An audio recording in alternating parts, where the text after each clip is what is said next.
Hello, everybody, wherever you may be from coast to coast and sea to shining sea. Welcome back to the Shack in Oregon. This is Ham Radio Live. Show number 300. Wow. Never thought we'd make this many. And I'm so honored to have someone so special come on, per request from the UK today. Erik from Ham Radio Concepts is coming in to take your questions live all the way from Vero Beach, Florida. Pile in, get in those comments, and let's ask questions of Erik and find out more about his life. We're going to celebrate him today. 127,000 subscribers. Holy mackerel. From the four winds of the world, wherever you may be, away we go. Hello, everybody. Welcome back to Shack in Oregon. It's good to see you. Show number 300. My gosh. Never in a million years. Never. Nah, never. Not me. That wasn't me. I want to first welcome you to the show. First of all, Sean is here. First one in, all the way from Great Britain. And, you know, when the first one comes in, we always give them the Roadrunner because they're the very first one to come into the show. And so, Sean, I think it's the first time. This is yours. Here you go. Congratulations. You made it. Well done. Well done, mate. Well done. 2 Echo 0, X-Ray Bravo Tango's here. Hi, Cliff from Virginia. Whiskey Delta 4, Oscar Bravo Papa. And the rest of you guys from around the world as we pile in. Welcome to the show. Today, we're going to be with Erik. And he is the host of Ham Radio Concepts, one of the largest subscribed, if not the largest subscribed ham radio show in all of YouTube. It's amazing, and we're honored to have him today. Let's go back in time before we meet with him. Erik's very first show on YouTube. Check this out.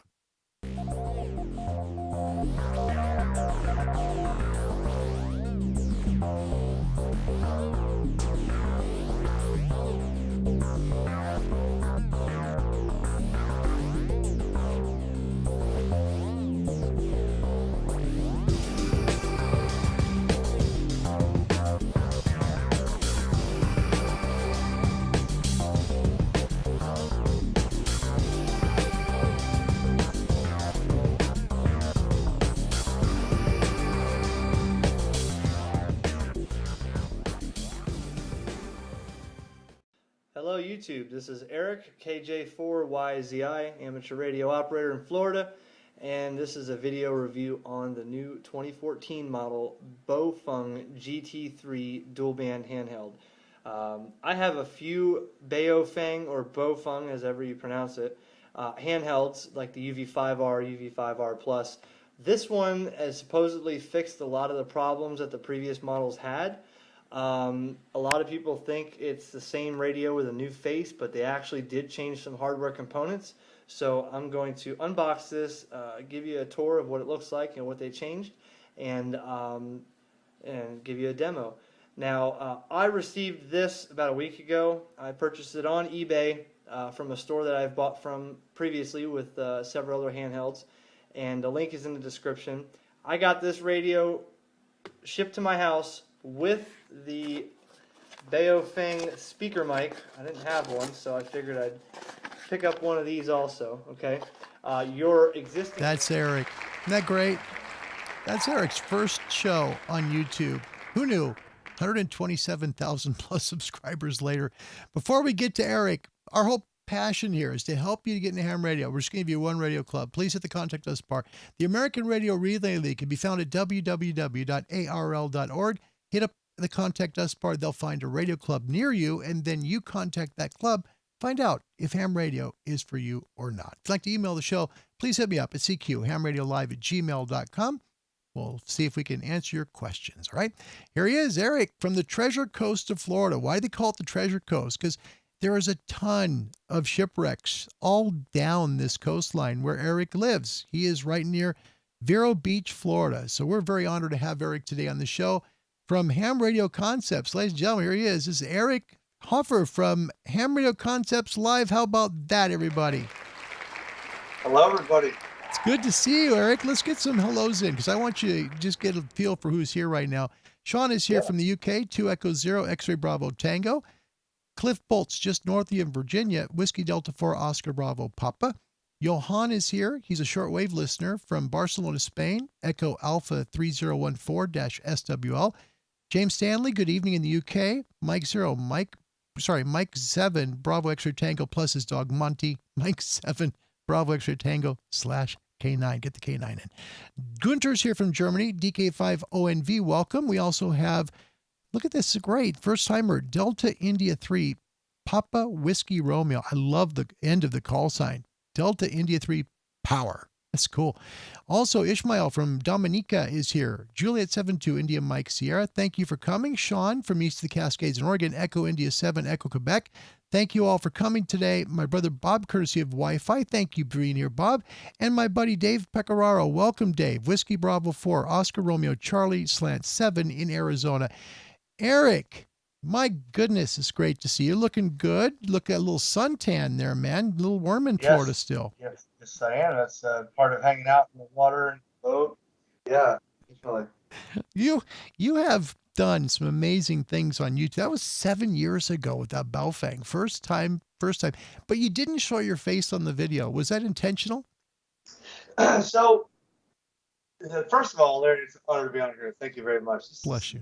Thanks. For those watching, this is only the first of the couple of videos that I've ever done live like this. So I like live stuff. I like to just, do it without a little echo here. Okay. So the reason, and a lot of people ask this, the reason that I didn't do anything with my face in the beginning was because I have a prosthetic eye.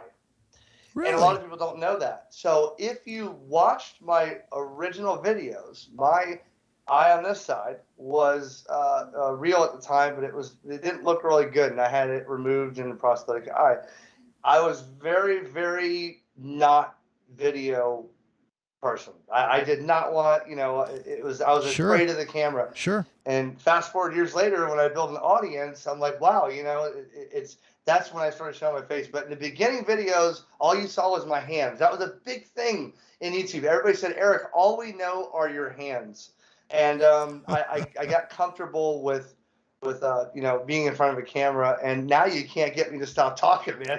You're in trouble. I won't stop talking if I get on a rant. That's awesome. And Erik is right. It's funny because when I was studying for my license, I would stop and take commercial breaks because I wanted to get all three in one sitting. And I remember watching your 7600 review because that was the radio I wanted brand new. And it was so important to me. So, of course, I get my license in like 2019, right? And I go in the Ham Radio Outlet. Hi, I'm a new licensee. My call sign is this, and I want to get a new 7600.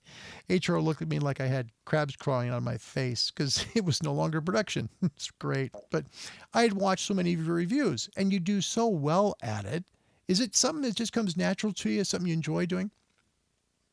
Well, yeah, and to sum it up, this is what I like to say. I don't consider myself, and a lot of YouTubers out there, I hope everybody makes a YouTube channel. I encourage everybody to do this. I'm not a celebrity. I'm not somebody any different. I'm just another ham.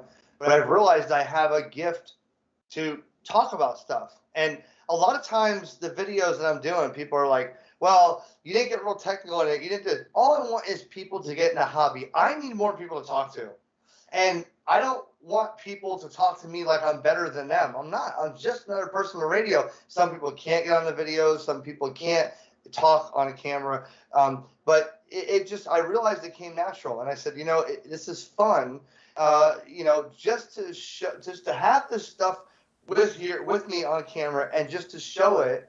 And somebody else can take their own opinion and their own way of looking at it and say, wow, Erik showed me this. I want to research more, and then I'm going to make a decision, or I'm going to learn more about it. That's all it's about. I just like doing this. This is turned into a job. It's very hard, as you know, as a YouTuber. Yeah. It's very hard doing this, but it's fun. Yeah. And the amount of outreach I've had from all the subscribers and stuff, it's turned into more. I'm really focused now more on my followers than I am on any other product, because these guys, all you people watching are watching and commenting and say, hey, man, cool video, thanks. That means more to me than anything. Isn't that cool? And this video was requested by Andrew in the UK, Mike 7, X-Ray Tango Tango. And unfortunately, Andrew had to work tonight. He works the London train system. So I have some questions for you. Before I do that, I got to leave. I've left this up on the screen for a long time. You'll love this. Sean from UK.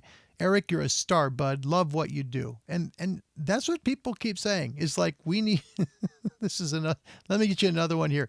Ishmael and Dominica, don't be a scope head. Yes. Don't be a scope head. Call CQ. Yes. There you go.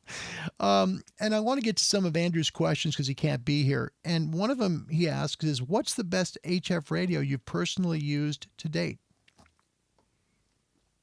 It's a tough one. Yeah. Throw out a few. So I tend to favor to ICOM stuff. Now, I'm going to tell you that my ICOM 70, if nobody knows, I sold everything I had to buy this house. It came to it's hard buying a house. And as a working man my whole life, I sold everything I had to save every dollar to buy this house for me and my wife. And I miss those radios. Now, I want to get them back one day and buy new ones, but I think the 7300, because, I mean, if, for instance, let me show you, Larry. See, this is just everywhere on my desk, right? If I can get this out of here. Okay. This is a Sun SDR2, right? Yeah. This is more expensive and more sophisticated than the 7300. This is something that I've really started gaining interest in SDR. But and over there I have the MD1. That's almost $7,000, and I'm playing with that. Get a person let me borrow that and play with it. But the fact is, the 7300. The reason I like that the most is because I can get someone in front of that radio in a matter of minutes, and they can feel comfortable about being on ham radio. And I think ICOM hit it right on the head when they made a radio that is SDR based, that has a lot of features, and you don't need a college education to use it. Yep. I don't want anybody in ham radio to feel like if they don't understand it, fine, we'll learn together. I didn't understand this stuff in the beginning, but the 7300 I think is by far the best because it's that easy to get on it and start using it and make it to where you can have a pleasurable experience. Nobody wants to get something and have to work at it 3 weeks, 4 weeks to figure out how to use it. Amen. That 7300 ICOM I think is by far the best thing I ever had because you can get on it in minutes and talk to people around the world. I agree with you totally, and I think it's a maligned radio in a lot of respects because people think price, it's cheap, it's not going to be quality. We have a guy from Holland who comes all the time. His name is Martin, and he had a Linko DX77 for decades, and he finally bought a 7300. Now he's buying a 9700 because he loved it. I had that too. I love that radio. Yeah. By far one of the best radios. When you're on 2-meter sideband talking across the United States, that's just amazing. Yep, I agree with you. You know, another question here. And by the way, please put your question in the comment section, and we'll make sure and get those for Erik from Ham Radio Concepts. It's quite an honor to have him today, and he gave up a lot of stuff to do today to do the show, and I'm honored. Thanks, Erik. Well, can I interject here, Larry, for the viewers? Larry has told me, you got to keep reminding me, I wanted to, but he was all on par to get this test call done and everything. And I said, yeah, we'll do this a couple hours before. And lo and behold, I had computer issues. And I said, no wonder you wanted to do a test call, because he's like, well, we go live at 3. It's 3:06. But that's okay. My viewers will understand. That was my fault. But yes, Larry had it all organized. And unfortunately, with my time and schedule, I had to I had to do it after he went live. We're grateful you made the time, man, and Skype sucks. Anyway, here's a good question. What's the best HF antenna you've personally used to date? Oh, wow. Okay. Out of the park, two toughies. I'll answer this in two questions, or two answers. One, I think the best antenna that I had, which I sold when I was buying the house, was the high gain AV680 9-band vertical. Amen. Yep. The reason is because I hated verticals and I didn't understand verticals until I got that antenna. And I don't use tuners. I like to have a resonant antenna. And that thing was resonant on, I say 8 bands, the 9th band on 75 or 80 meters. Yeah. You had to really pick where you want this thing to be resonant. Yep. You couldn't have the whole band of 75 or 80 meters. But that thing, I worked the world with that antenna. Now, I will say this. The chameleon antennas now are my favorite. And I have over there and out back, I have all kinds of chameleon antennas. They fit in backpacks. They're portable. You can deploy these things anywhere. I think the best antenna right now would be my MPass 2.0 by Chameleon. I have a backpack, all my stuff in there. I can set it up as a long wire, as an end fed, as a V, as a vertical. It all goes back in the backpack when I'm done. I can put this thing on my back and jet ski from island to island and set the thing back up and make contacts all over the world on that antenna. And I think right now the MPass 2.0 is probably my favorite antenna, the best one I've used. Have you tried the new Alpha Hex antenna yet? I have not. Oh, buddy, if you have a chance, try it. I was blown away because I have the 2.0 as well. Same thing. And I love it. In fact, it's in the backyard right now. But the Chameleon is it's so versatile. It just does so much. The Alpha, very much the same. Yeah, very much the same. And it's really, really, it's easy to use. You just have to pull the whips out. Kind of like the MFJ 1979, but it's on, two ends. 1979. Yeah, that's the regular giant 17-foot whip that, goes up and down. Right. Yep. Gotcha. Yep. So take down the ground mount. exactly. Gotcha. Yep. That's it. Also, want to correct myself here. Sorry about that. Delta Lima 3, Papa Whiskey Romeo. Welcome to the show. It's good to have you. Sean from Oregon. Erik, you create great YouTube content. Keep up the good work. That's good stuff. Thank you. Yep. Thank you. And another don't be a scope head. There.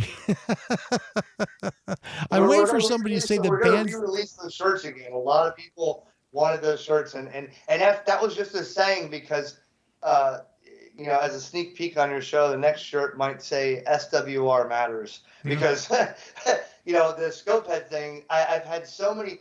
The way that shirt came about real quick was I was on D-Star and this kid came on and he might have been 17, 18. He just got his license and he got on a Reflector 30 Charlie on D-Star and he asked somebody, anybody out there have advice? What's the next? Now I want to get an HF. What radio should I buy? And somebody got on there and said right to him, I'm sorry you just got your license. You might as well just sell your radio now. There's no use in buying a HF radio. There's nothing out there. And talk to me in 7 years when the solar cycle. And the kid said, well, okay, maybe I'll forget it. And I said, no. Yeah. All you have to do is get out there and call CQ. And the guy came back to me and said, have you been on HF lately? I said, yes, I have. He said, I've been listening for days and haven't heard anything. I said, I call CQ and I make contacts all the time. And he says, well, I listen for people calling CQ. And I said, well, if you do that, you're never going to hear anybody. Right. If everybody's listening, nobody's calling CQ, we're never going to make contact. Yep. And I got on and I called CQ every time, and it always generates contacts. And the guy says, I don't understand. How do you make contacts and I don't? Just call CQ. Yep. That's it. Yep. That's just turn your radio on is also helpful. Yeah. That's definitely the truth. I want to also welcome Adam, November Yankee 5 Echo, to the show. Thank you for coming. Ishmael from Dominica says, I get S9 noise floor. He's got an ICOM 7200. I get S9 noise floor. The radio can't do nothing to bring it down. Any suggestions for him with that? He's got a lot of noise there in Dominica. I wonder what kind of antenna. Is that on all bands? Is that one band? What kind of antenna is he using? Is there, power lines right next door? There's a lot of factors to that question. Yep. Also coming in, Delta Lima 3, Power Whiskey Romeo. Hey, Erik, when do you put up your tower?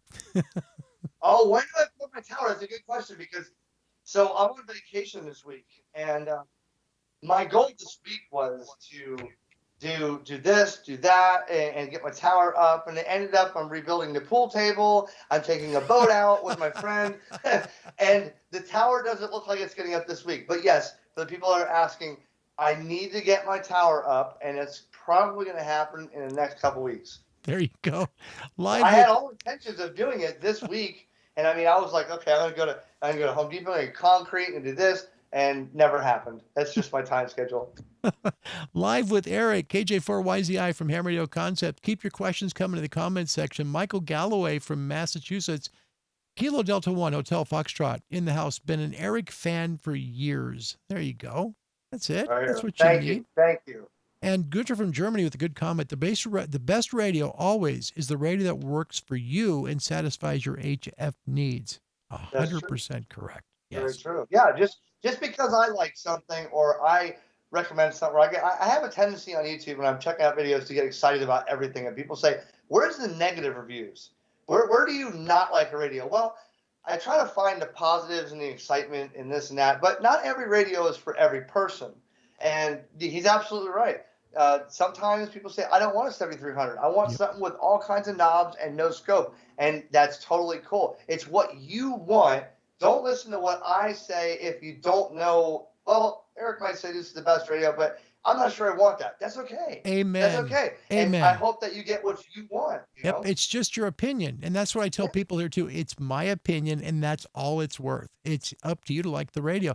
Welcome, Digital Analog Ham, to the show. Also, Tim is here from the UK, Golf 5 Tango Mike. Thanks for being here. Michael Galloway from Massachusetts asks you, how is the 885 hybrid working out? Oh! Hold on. There we go. I haven't put it in the truck yet. That was another thing on vacation that I'm dying to get this thing in my truck. I haven't had the time. My time schedule is not the greatest, and I'm always busy. But no, that radio is cool. I did plug it in here with my Chameleon Tactical Delta Loop, which is right out my window. And I was listening on some AM, and it seems really neat, but I want to get it to where I can make a video showing how to update the database and what kind of stuff it can do. And then in my truck, when I have the dual fiberglass whips on there, that's going to be pretty fun. I'm towing the off-grid RV. Here it is. You heard, Larry? Yes. Give you a sneak peek? I'm gonna give you a sneak peek for everybody listening. Okay. A new series coming on my channel is Parking Lots on the Air. Oh, I And love we're it. going to have the off-grid RV in different parking lots every other weekend, making 25 contacts and sending QSL cards from that parking lot. That's And awesome. when I'm pulling the RV, off-grid RV one day, and I got my, I'm going to be on the CB listening to the truckers and the traffic. Yeah. But when I get to that destination, yes, I'm going to be playing, from parking lots. So that was the reason I wanted to see me in the truck. That's awesome. That's awesome. I want to welcome Joe McConaughey from North Central Washington, Alpha Golf 7 X-Ray Hotel. Thank you for coming. It's good to have you. Also, Australia in the house. Hi, Glenn. Glenn Stevenson joining us from VK Land. Good morning to you there, and a happy Sunday. Kjell Jorstead, welcome from Norway, Lima Bravo Zero, Yankee India. It's an honor to have you. Thank you for coming from Norway today. Sean says, I'm collecting YouTubers' X radio equipment, LOL. I have a digital analog ham radio and a G5 TM1 now. Jeez, that's terrible. What do you want from me? Yeah, there you go. Right. Magic Jim 11. Hello from Israel. 4 X-Ray 6 India Romeo. Shalom, my friend. Thank you for coming. And we have someone, There's Erik. a lot of international viewers on here. That's awesome. It's a blessing. I'm grateful. I've got someone from Ireland. She would like to be a ham radio operator. She's thought about it. Her name is, she goes by Acid Drop on YouTube. She has greetings from SW1X. She's in Ireland, so we want to welcome her. And Acid Drop, if you have any questions about anything, if it's CB or it's ham radio or shortwave, Erik has tested just about everything there is over the last 7 years. He's a great resource for you today. Also, welcome Robert Sabato. Good afternoon to you, and thank you for being here. Question for Erik, and this one comes from Sean in the UK. Do you ever live stream on air CQ calling? And if so, when's your next one planned? So, somebody taught me one time, another YouTuber, and his saying, what he taught me a lesson. He said, the power behind that red blinking light. When you're live, everything is I don't ever script anything. I did a couple lives, and I didn't stumble because, like I said, right now we didn't script anything. This is all just wherever. I do the best. But when I do live on-air calling, I tend to focus on are people watching, who's here, and I get so lost. So I'm not sure I'll do too much of that. I will tell you this, though. If I have good internet at the parking lots on the air, yeah, when I'm set up, deployed in an off-grid RV, sure, I'm going to live stream it and just play live stream while I'm calling CQ. But it's hard. It takes a special person to do a live thing, and maybe I just feel like that wasn't my thing. So that's why I don't do a lot of live streams. Yep, exactly. And everyone has their niche on YouTube. Callum has his over in the UK. Certainly, lots of folks out there do their own thing, and that's the way it works. I've got some questions for you real quick. First of all, a comment. Brian Umbrel, thank you for coming. First timer, Whiskey 3, Papa Delta Whiskey says, hello, Erik. Love your videos. Thank you for producing Thanks, them. man. That's Thanks, pretty buddy. sweet. That's pretty sweet. Thanks. Also, excuse me, this acid drop. Oh, and I'm Siobhan, excuse me, so Siobhan, excuse me, in case you have no idea how to pronounce it. Siobhan. Okay, there we go. Thank you, Acid Drop. Appreciate that. Ishmael in Dominica, he's a young ham. He's in his teens, and he's just fallen in love with HF. He says he has power lines all around. MFJ 2010. I'm not sure I know that one. 2010, 10 and 6 meter dipole. The radio is the ICOM 9100. So, Ish, it depends. A lot of it, RFI can be coming from anywhere. It could come from a transformer near you. Could come from somebody's waterfall pump controller. I mean, it's a hard thing to diagnose. Talk to your power company. See if you can find out where that noise is coming from. Well, there's a good way to do that too. Ishmael, right? Yep. Yeah, Ishmael, take a handheld analog AM radio or a walkie-talkie that does AM and walk around, get out of your house, walk out in the street, walk around the street. You will hear power line noise and noise sources on the AM radio. If you notice that when you get out of your house, it quiets down, you get in here, it could be something in your house. I've seen plasma TVs are terrible for RFI. Yeah. Electronics nowadays, computer speakers that are not quality grounded or shielded or whatever, make a lot of noise. So what you can do is first flip that main breaker off the house, shut your house off. If you still have it, walk outside with your radio, the handheld radio on AM, like 600 kilohertz or 600 kilohertz, and listen. And if it goes away when you're outside of your house, the problem's in your house. If it's everywhere for a mile, it could be a source of power line noise, and then you got to talk to the power company. But that's a good way to start. Shut the house off and start right there. If everything goes off, it's something in your house. And I've seen washing machines, power supplies, plasma TVs, LED fluorescent light bulbs, ballasts and fluorescent light bulbs, computer monitors, a lot of stuff causing this noise. Yeah, absolutely. Ish, you say you don't have an AM radio. You can buy them real cheap. You can buy an AM radio under $10, just a cheap one. You don't need anything big. Amazon. Yeah, Amazon. Yeah, exactly. Just get some batteries for it, walk around with it. It's a good idea. Joe McConney says, research loops, ladder line feed, and a tuner needed. That would work well for you. Robert Sabato, welcome. Pine Brook, New Jersey. Kilo 2 Whiskey Romeo Delta. Thank you for being here. And I seriously mean that. Hey, this is a great one. My gosh, it's 11:42 p.m. where he is. Welcome, Tom. Alpha Echo 1, Tango Papa, Alpha 92 Golf Whiskey, all the way from Bahrain. He's live right now with us. Thanks, Tom. Wow. Thank you, everybody, for showing up at this show, and thank you for supporting Larry. This is really good. Really bless good. Your heart. Thank you, guys. Thank you. Thanks, Erik. So if you have a question, please put up there for Erik. Another thing, love your channel and your content, especially the way you present it. Keep up the good work, as it was your channel and DX Commander's channel that got me my license. When you hear comments like that, how do you feel? I mean, you started out as a CB guy, right? Well, I'm still on CB every day, and I started on CB. Yeah, CB is a gateway into radio. It's still radio. Yep. There's a lot of people that think that CB is not. No, I talked farther sometimes on CB than I have on 20 meters.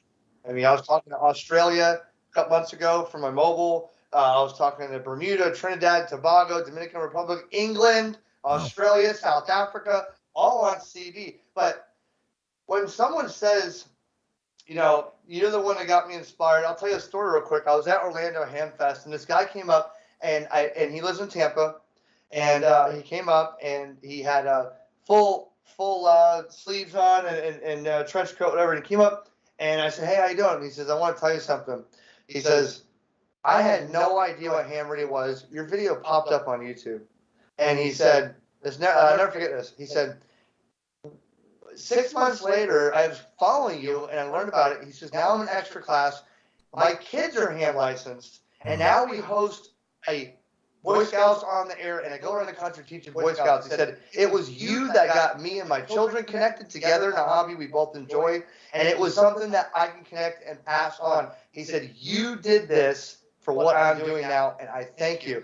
And that's all I want. It may take me getting an expensive radio first and check it. Hey, you've seen it first here, this and that. But it's getting people to come in and subscribe. And then at that point, I want them to communicate and find other YouTubers. I want them to learn and see, wow, Erik said this. I want to check out what's this. Yeah. And that's what it's about. At the end of the day, I left my footprint and people are getting licensed, and I'll leave it on for the next generation, you know? Absolutely. And that's, exactly how I feel. Same thing, for this hobby to survive, we need to help bring up people who can do this as well, because the next generation after them needs to find ham radio or CB or Diagnosing shortwave. I mean, they're all important hobbies, and they're things that, have changed since the 50s. I mean, we don't have the war cry, people coming in from the war that used radios, and then the big spike in ham radio population, and now that's dying off. We've got to keep this hobby alive. So I want to welcome. Go ahead. Yeah, I want to welcome Rod from Pennsylvania. Whiskey 3 miles per gallon. Welcome, my friend. Good to see you. Go ahead, Erik. I was just going to say, it's interesting you said that. There's an article, a friend of mine who, again, older friend of mine that doesn't know ham radio, but he learned what I do. And he sent me this article on the phone. And I read it, and I have to go back and source it, but it says basically, look, ham radio's in trouble if we don't get youth and other people in there, because it's not just an emergency situation. Yep. You can go out there and meet people and have a social media platform and meet people and learn about things and do this and do that. But a lot of kids and a lot of people's cell phones are like, I don't need that because I have a cell phone. But we have to get, if anybody watching can take this, if you know somebody, you don't have to persuade them and tell them they need to do it. But if somebody shows interest, please give them a little bit of time, because that's what I do. When I'm on the radio and there's a youth on there and he's not licensed, but he's at a youth camp or a jamboree, the first thing I do is I stop every DX contact calling me. Oh, go ahead, Whiskey 2 station. And this is a kid that made his first contact, and I want to be his first contact, and I want him to be accelerated and excited about this. So if anybody watching knows anybody that seems interested in CB or GMRS, whatever, please give them a little bit of time and say, hey, this is something that you would enjoy talking to astronauts. You would enjoy doing this. You would enjoy doing that. It's not just an emergency situation all the time. It's fun. Yeah. It's a hobby. It can be a service. It is a service, but it's also fun. And that's what we need people to understand. This is fun to do this. And the bands are not dead. Bands are not dead. Comment from Ishmael in Dominica. Have you reviewed my sweet ICOM 9100 before? I have never played with that. Wait, I have played with 9100. 9100 was the monochrome screen, square. It did VHF and UHF and HF, I believe. Yep. Or just VHF, UHF. VHF, UHF, HF. Yep. Yes. I have a friend that have one, but I have never reviewed one or played with one, no. Okay, that's good. Glenn Stevenson from Australia with a question for you. He says, Erik, do you have a presence, meaning a preference, between the ICOM 7610 and the Yaesu 101D? Keep in mind, Glenn, this is just his opinion, okay? Just what he thinks. And this is a tough one because they're both great transceivers. Yeah, listen, this is what you have to remember.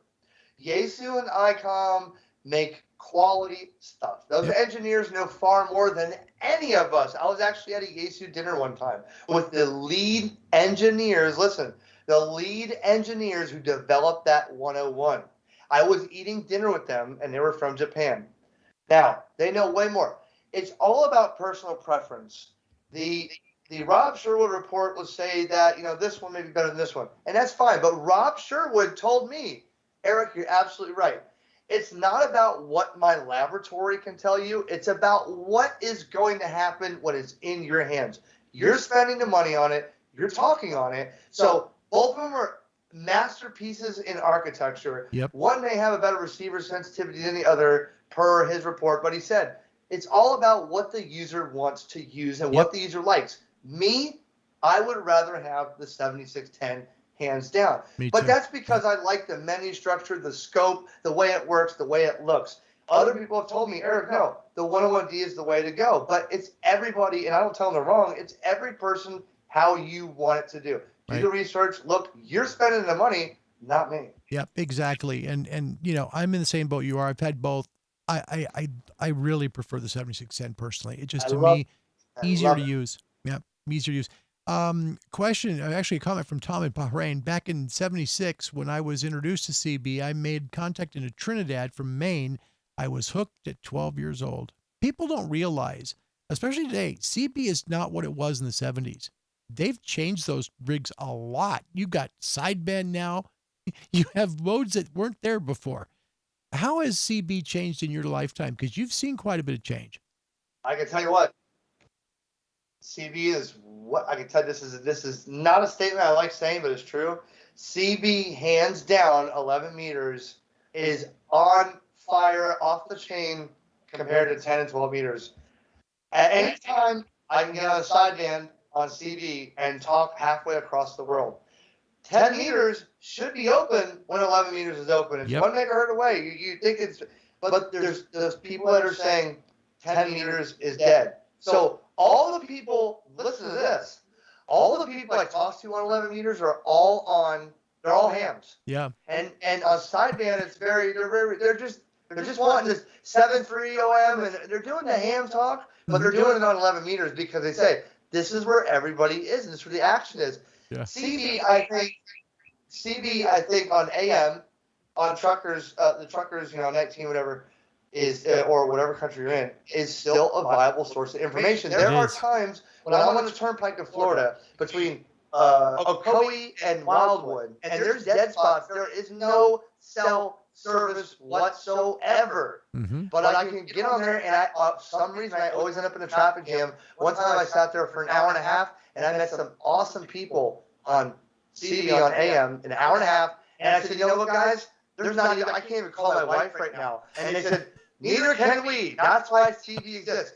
There's still a lot of good people on there, and CB is still way big. And I hope everybody keeps CB in their repertoire. I hope everybody gets into CB and at least tries it. But it's not like it used to be where people would say, oh, well, there's people that are disrespectful and cussing. You can have that even on ham radio, guys. Go to 75 and 80 at night. Just turn on 75 or 80. You'll have a ball sometimes. Yeah.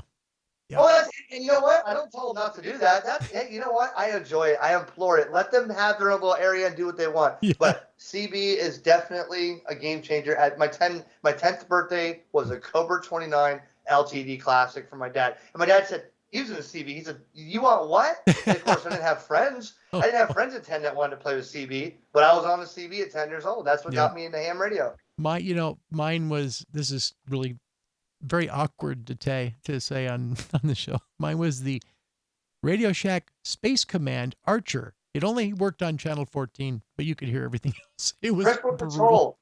Yeah, space control. I couldn't even talk to my best buddy who was 3 blocks away. It's awful.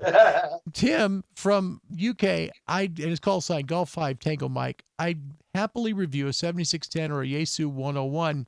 Send me an email and I'll provide an address. Perfect. Okay. And Tim also says FTDX10 looks very tempting. Yeah, it's like a baby 101. It really is, but it has the face of the 991A. And honestly, Tim, if you're looking at, it's up to you. Your call. There's so many great transceivers out there right now. Nice radio. Yep. Robert Sabato, what do you suggest for a disabled adult with hand spastic issues that had seizures in the teenage stages? So he's got a little disability there. What kind of maybe a transceiver that might be good for him? But what's the disability? He says he's got some hand spasm, so some hand shaking. He's got a little problem with his hands. So, maybe a screen to touch might not be the best, or a mouse to use. But, Kenwood makes a great line. So does ICOM. There's a lot of good choices out there. I think it's something that's not touchscreen or computer driven. Yep. Maybe like a TS2000 Kenwood, which is actually a flagship radio they had for many years. Yep. Does a lot of bands, or something like I'm trying to think. I wouldn't say. I love the 2000. You're right. I love the 2000. That's a good one. The TS2, and I don't put a lot of Kenwood, but here's a fun fact. I think I just bought a THD74 Alpha. Really? And yeah, and that's like the second Kenwood I've ever played with in my radio channel here. Yeah. But no, the TS2000 I think is a really good choice. Something that's not touchscreen, something that's still widely used, that has a lot of support, a lot of user base, but not touchscreen or computer driven, I think. Yeah, I think you're right. There you go, Robert. If you have any more follow-up on that, let us know. Also, Kent, Kilo Alpha 4, Foxtrot India X-Ray, welcome show. He says, our new ham target audience should be those starting at age 40 and going up. Newly retired folks are the very best target. Young folks have too much going on. I think to a certain extent that's true, but I think you have, like this weekend, we have, Scouts on the Air weekend. So there's a group of kids who are super, science, they're really in science. This is a great opportunity for them to make calls. It's a very impressionable age too. So, Well, not only that, some of these kids at 12, 13 years old are dealing with robotics. Yes. That are well beyond the vast of ham radio. Yep. They would understand ham radio right away. They may not know about it. Right. Yep. You know Good point. Good point. Yeah. Gunter from Germany, as a CB guy, I had all the monster antennas up. Moonraker. The Moonraker antennas. Yep. And you had to have the linear. Oh yeah. You had to have the linear. Yep. Wait a second. I shouldn't show this. Oh, no kidding. There's a linear amplifier. Look at that. That's awesome, dude. Yeah, that's hey guys, that's 10 meters legally. Yeah, right. I know. I saw, it's like, that's a 10-meter amp. That's awesome. How old is that? How old is it? Yeah. Is that like from 78? Not 80? Well, I got it in the late 90s. Okay. Wow. They still make them, but this one from back in older days, they got the more regular discrete components that Texas Star used to have, and yeah. Now a lot of stuff's going cheap, Yeah, that's awesome. That's so awesome. That's cool. Ishmael and Dominica. While listening to y'all, I'm talking to guys right now on the 10-meter burning from Italy and Spain and the U.S. There you go. So folks that like to 10, nice. There's a signal report. That's good. Glenn Stevenson from Australia. Erik, do you use Morse code? If so, do you prefer a paddle or a hand key? I prefer a paddle. I did make a couple videos that I was learning Morse code, and I learned later on that I failed because of the way I taught myself. Now here's the deal with Morse code. CW is how you learn it and what sticks in your head. Yeah. I made the mistake of saying, this is how I'm going to do it. I'm going to learn all letters, A through Z, all the numbers. And I was going down the road and watching license plates, and I was paddling out numbers on this test key thing that I had in my truck. When it came down to receiving, I get on there, I'd lose them. Couldn't decode one word. And someone said, Erik, I implore you for learning that, but you learned it the wrong way. And I said, well, there's not a right way of learning it. He said, I didn't mean that. He said, what I mean is you taught yourself thinking that's how you had to do it. Sure. So a paddle, though, here's a fun fact, too. I prefer a paddle, and I can use the paddle both ways. I realized that when the dash is on this side, the dot's on this side, I actually did it backwards, and a major 80-year CW veteran said, Erik, you're doing that backwards. Who taught you to do it that way? I said, that's just how I learned. And I go, hold on a second. And I did it the other way. He goes, I've been doing this 80 years. I can't use a paddle and do it backwards like that. I said, well, sure, why not? We'll just do dots this way. He goes, whoa. But I can send, I couldn't receive. Yeah. So my motto is this. When I master CW, guys, I hate to say it, you will never see me pick up a microphone again. I want to sit under a palm tree on an island in the Indian River with 1 watt and a homemade 40-meter transceiver with a wire in a tree in the shade with my hat and my beer and just play ham radio with a paddle, and I'll probably never pick up the microphone again. I am addicted to CW. I just haven't finished learning it yet. That is really cool. That's a great comment. Erik, thanks for that. Speaking of, we want to talk here. Tim, Golf 5 Tango Mike started CB Christmas 1981, age 10. Yeah, when you're young. I wasn't born yet. Yeah, there you go. Thanks for the age lesson. That's nice to have, and I feel even much older. Thank you for sharing. Okay, it's great. Glenn from Australia. Erik, how would you rate the Yaesu FTDX 3000? Ooh, that's a neat radio. That's a neat transceiver, man. That is a radio that will outperform most radios today because of its legendary receiver and front end on that thing. Yep. And it doesn't have all the touchscreen bells and whistles that you think. And a crummy screen too. Crummy screen. Yeah, you may think, well, I have to have all this stuff. There's people out there that are doing massive pileups with a 3000. Yes. And I played with a 3000 for a little bit. I think my age and my technology craving got to the best of me where I say, well, where's all this touchscreen stuff? So Yeah. that was the wrong way to look at it for me. But that radio is, from what I hear, everybody that's got one is just blown away by the receiver sensitivity and performance of that radio, even to today's standards of new radios that are being manufactured. Yes. And Glenn, Yes. I can say personally, I've had two of them, and I have a 5,000 to my right. The 3,000 is a baby 5,000. It doesn't quite have all the juice that the 5,000 has, but it has enough of it to be a fantastic transceiver. I mean, excellent on selectivity. Really, I've never really heard good. anybody say you don't sound good on the 3000. Never. Yeah, yeah. You know? Also, Yeah. Gunter in Germany says Yaesu FT847 is a great one. Yep, I would agree with that. Wait, hold on a second. 847. Well, why did I just draw a blank? 817, 897. Oh, 847, a little one. Okay. Yep. Right. Yep, the Right. little guy. Yep. Right. Let's see here. See you later, Tim. Thanks for coming from UK. Golf 5 Tango Mike is 73. We'll see you soon, and thank you for coming. Thank you, Jim.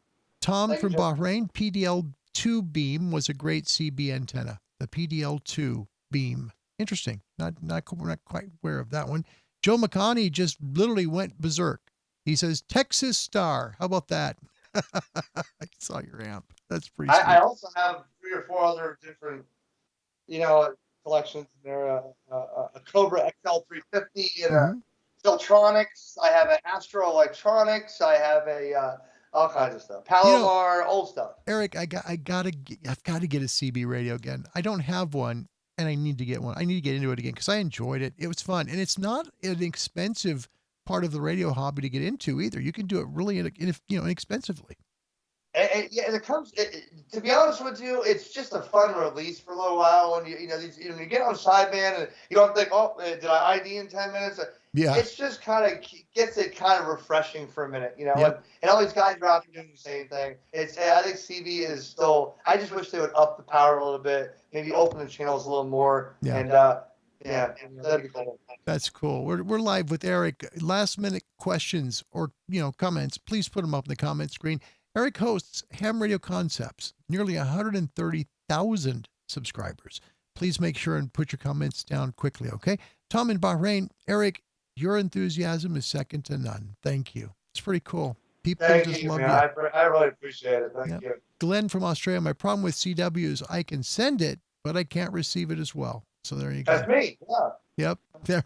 Sean from Great Britain, it's okay, Larry. I'm a 60s child too. Bless you, Sean. Thank you so much. I don't feel so alone now as an older person. Here's Magic Jim from Israel. Erik, what do you think about magnetic loop antennas? Oh, wow. Great question.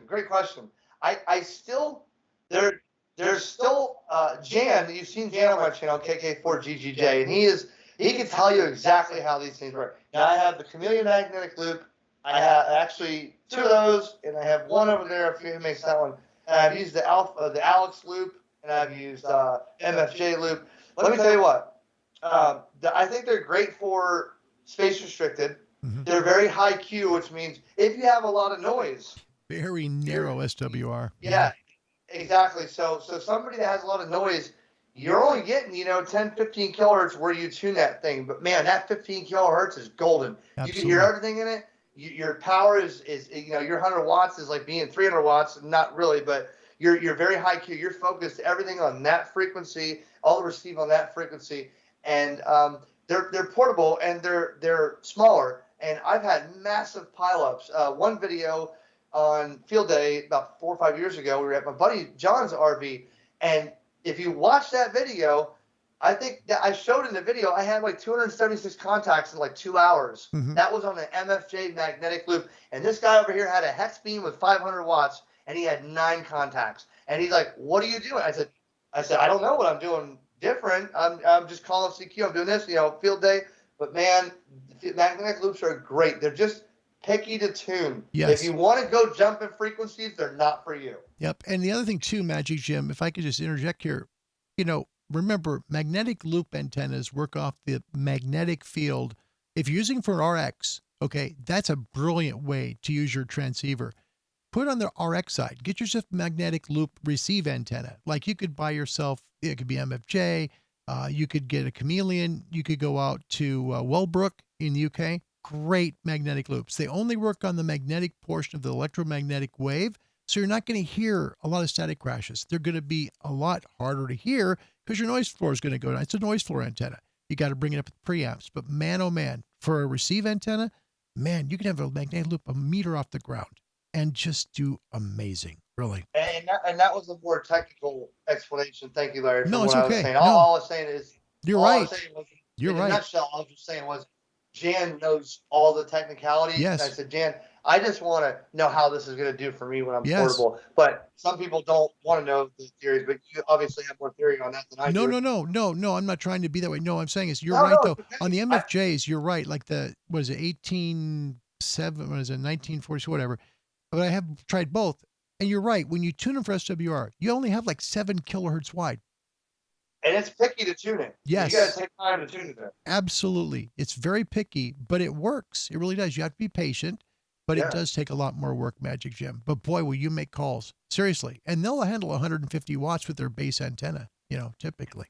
And people have a lot of noise on the sides. You look at the scope if you have a waterfall and it's like this. All you're hearing is what you tune. Yes. All the noise is gone. Yep. It's beautiful. BK Radio Ham, haven't touched the CB radio for more than 20 years. It may be time to give it another go.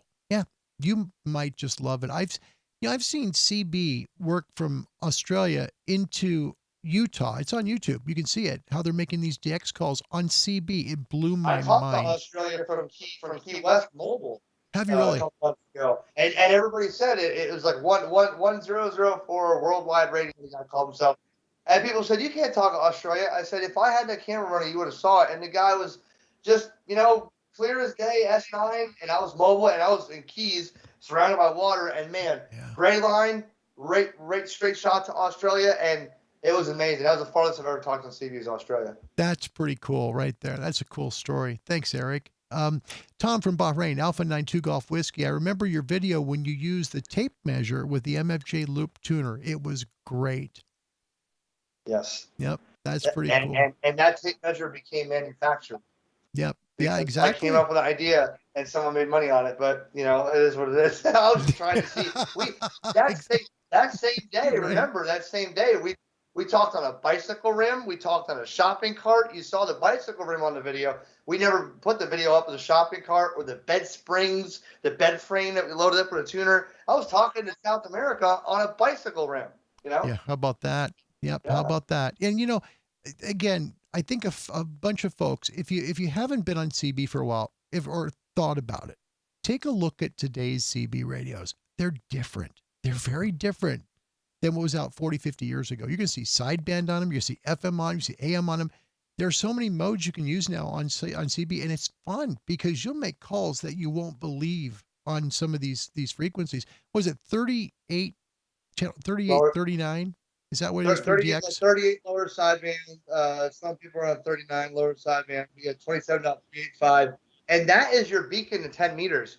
If you're listening on 27.385 and you're hearing the world come in, 10 meters is open. You go up 1 megahertz and you call CQ, and you will have a bunch of people say, I didn't know 10 meters was open yet. So I talk on 38 lower sideband, but I use that as a beacon. If I go there and see that waterfall lit up, I go up 10 meters, and 10 meters is wide open. There you go.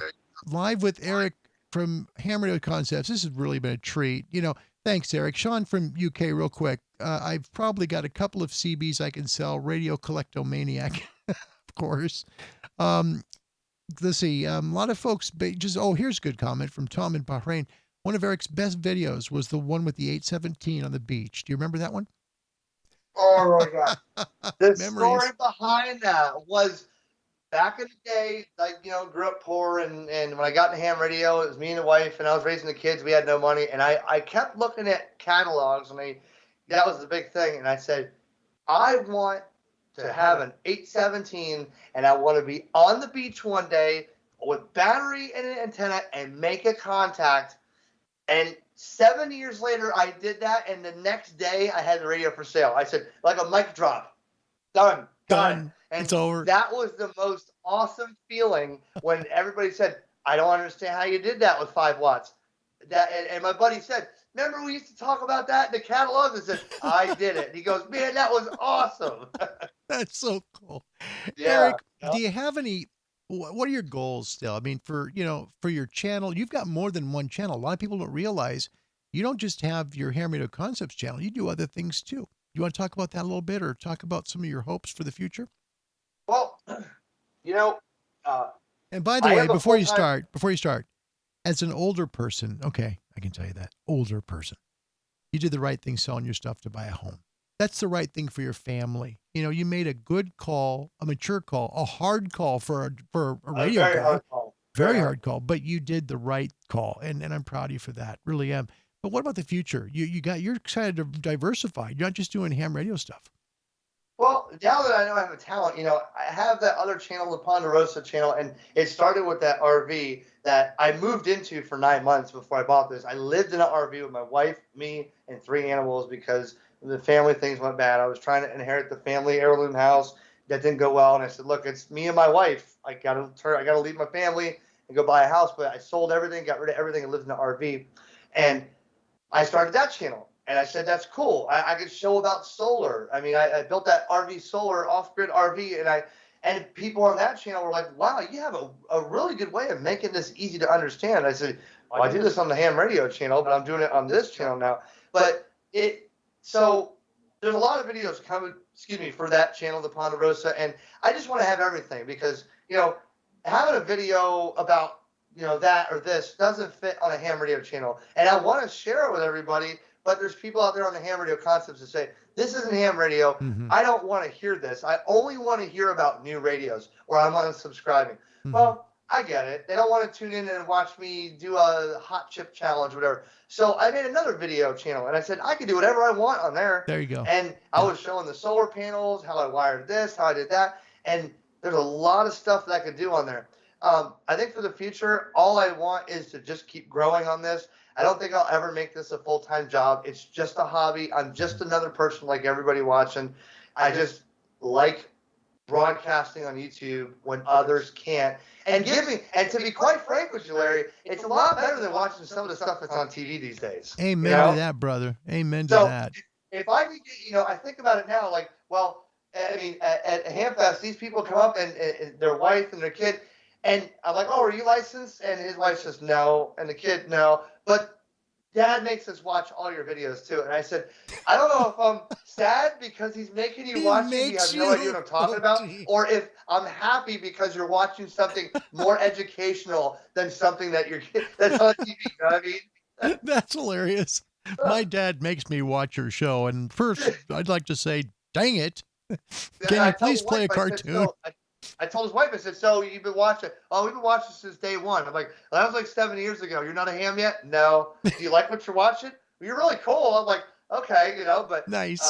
I just like people watching, man. That's all it's about. I don't ever want to be a celebrity. I don't ever want people to think that I can't talk to him. He's gonna be rude. He's not on camera. No, I'm just me, and that's I'm and to be, I don't know.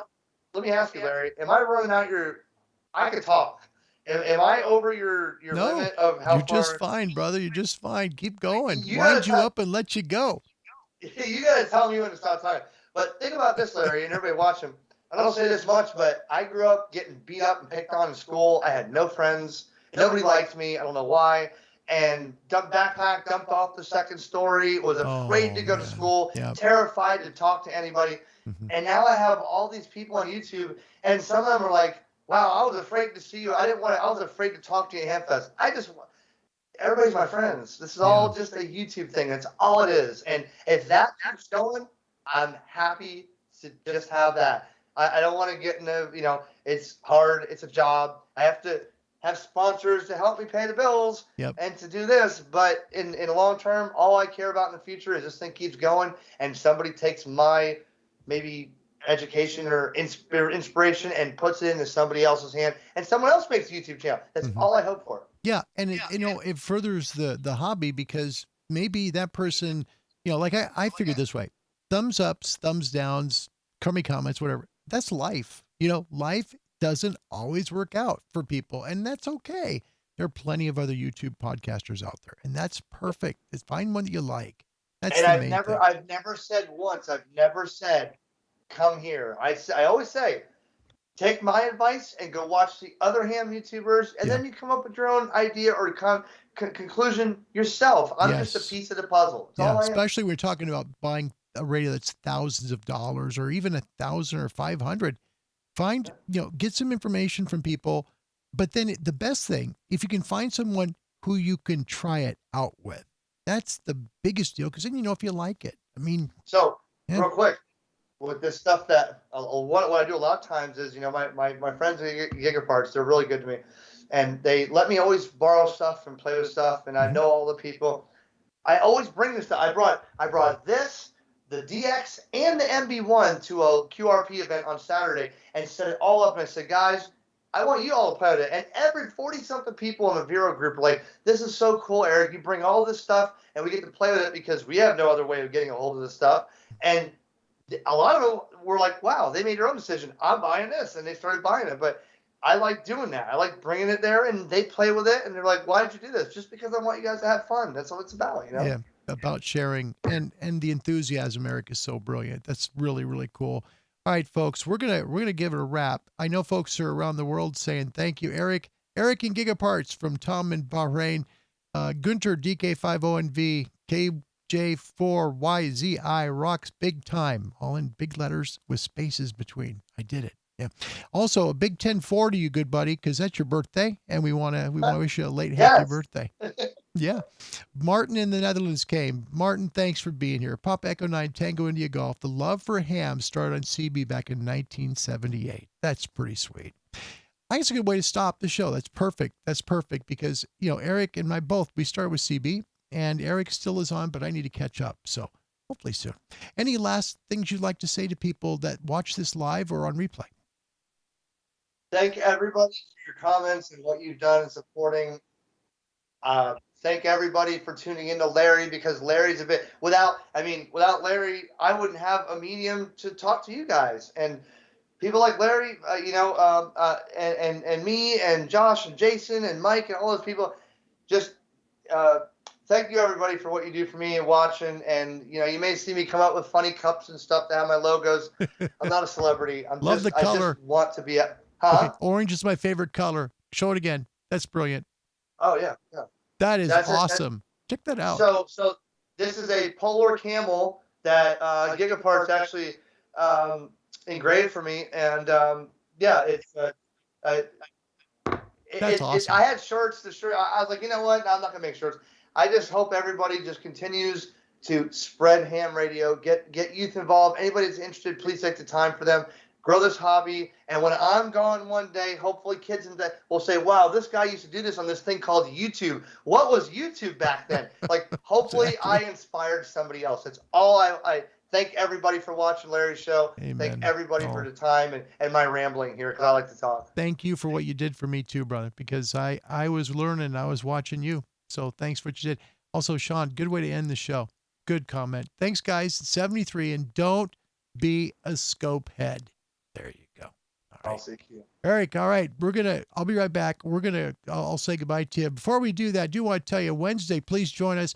Cal McCormick, the guy known as DX Commander, joins us to talk about antenna products that you can build, you can buy, and help you understand them better. Join us, please. 20 UTC.